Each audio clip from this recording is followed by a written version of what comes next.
I've been attached with the feeling of them waking up with you by my side.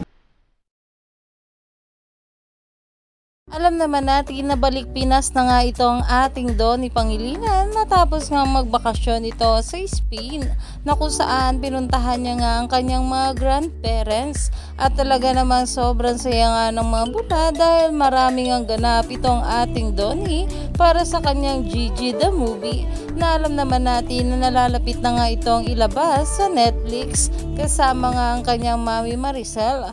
At narito nga guys ang ating update for today's video, at kung saan ang sabi nga dito, tara G, Donnie Pangilinan is coming back to Cebu dahil sa SM Cebu sa June 24 sa Event Center 5 PM to 7 PM ay nandoon nga itong ating Donnie. Dahil isa nga itong advocacy para sa Gigi the Movie ng ating Donnie Pangilinan.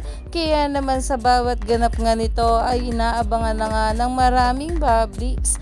Kaya naman umani pa nga ito ng maraming komento at pinag-uusapan na. Stay tuned lang tayo for more update kala Donnie at Belle sa mga susunod pa na ayuda.